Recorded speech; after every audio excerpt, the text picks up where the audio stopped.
Hi there! Welcome back to another video on my channel.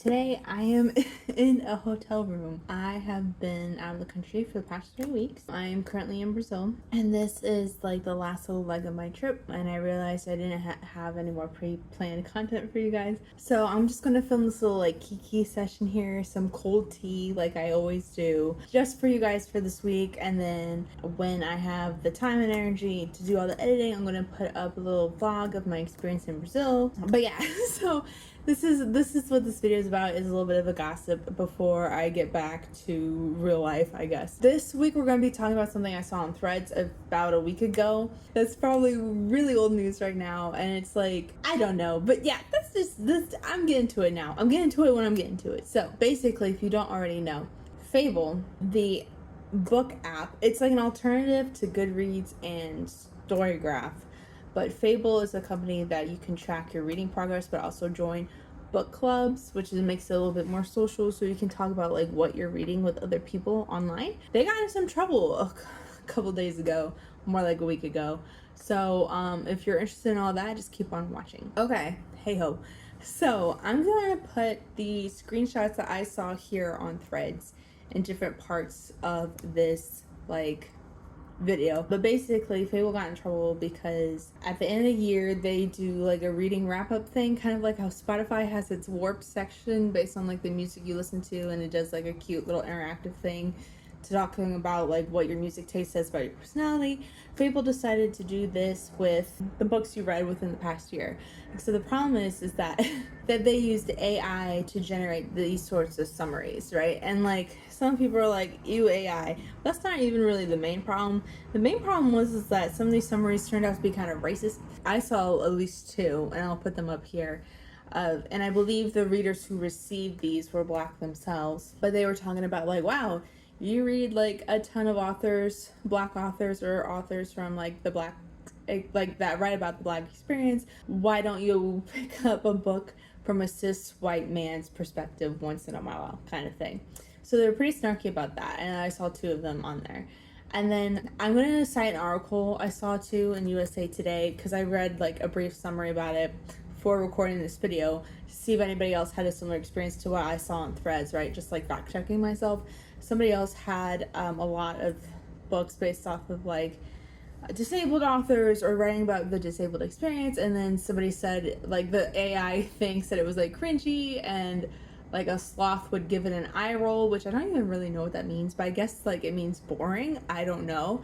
And then one that I personally saw, because I follow some indigenous influencers in the book spaces, is that one summary talked about someone having a savage heart in reference to the fact that they read a lot of books written by indigenous authors, which, if you don't know, that's kind of like the word savage in that context is used as like a slur for Native American peoples or like for indigenous peoples. So it was like a hot mess overall in general.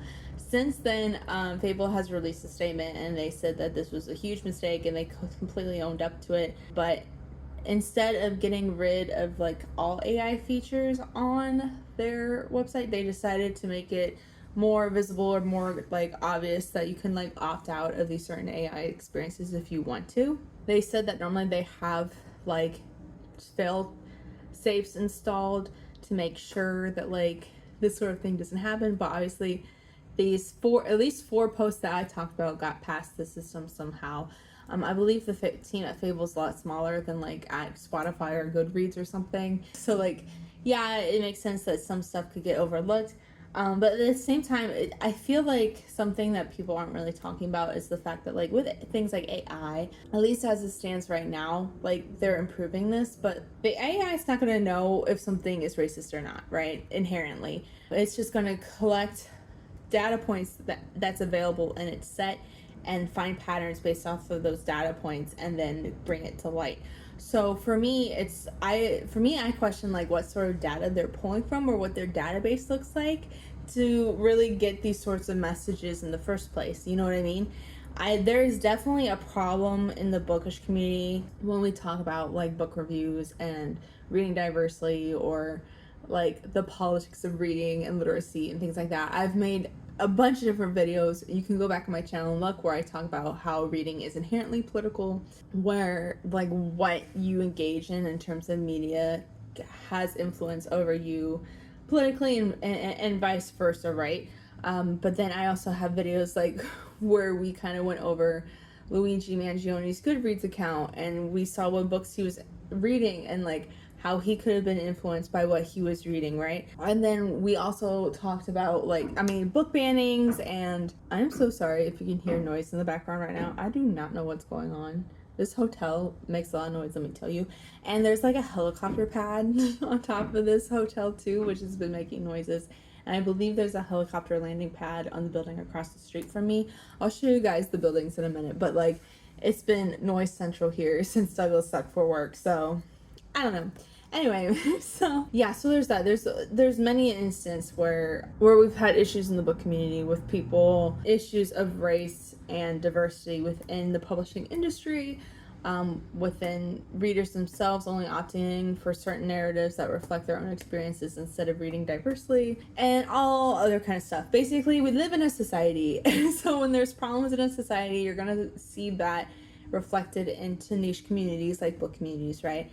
But it's something that a lot of people, like myself, but like especially other people, have really put in the work to try to make things a little bit better, right? Like diversify the publishing industry, or publishing indie, or reading independent authors, because the people who publish independently are more likely or not to be from minority groups or disenfranchised communities that are left behind because of the publishing industry. Yeah, there's that going on. So anyway, what data set are they using? Is it just the book community at large that they're pulling their information from, and then they just didn't sort out the stuff? Or is it just an inherent oopsie within the AI itself? I don't know. What do you think about that? Like, I'm really interested in hearing your take, because like unfortunately there's people in the book community that are very racist, and so it doesn't surprise me that this kind of thing would come up. But that's just my opinion. I don't know. There's some folks that were like talking about leaving Fable altogether, or just tying away from the company in general because of their use of generative AI with this, especially since like generative AI is known to, at this point, to disenfranchise artists and writers, because more often than not they like steal the work of these people without these people being compensated. So there's there's that. So some people have taken a stand against AI in general, and because of that they don't want to support Fable any longer, because they didn't necessarily say they're going to stop using AI. They just gave you options to opt out if you don't feel comfortable with that. Other people just want to opt out after the fact because they didn't like how this problem was necessarily handled. Other people are staying on because they don't feel affected by this, or they feel as if there's not a lot of options other than Goodreads, because Goodreads, I don't know if y'all know, is owned by Amazon. So some people are trying to distance themselves from the Amazon conglomerate as it is. And trying to opt out to find smaller social media platforms or smaller apps to use that are owned by different people other than Jeff Bezos. I know lots of people use Storygraph. I have yet to make the switch because I'm lazy. I don't even post on Goodreads that much, or update my Goodreads like I should. But you know, I don't know. I don't know. So yeah, so that's the cool tea for you. That happened last week, and that's everything I know as of now. I'm going to be putting the link to the article I talked about in the description, and again the screenshots will be in this video somewhere. Thank you so much for watching this very last minute, like chaotic, messy tea video. I promise that my videos from moving on are going to be more of the same kind of quality as you're used to once I get back in my office and get back into the swing of things. But like, as I'm leaving you, let me show you my view from the hotel. That might be interesting for you to see. I don't know. Wow, can you see it? This is the view from my window. This is the street. And these are the people. Okay. Ah! Okay, yeah, so that's the video. Thank you so much for watching. If you like this video, please feel free to like it, comment down below, and share this video with a friend.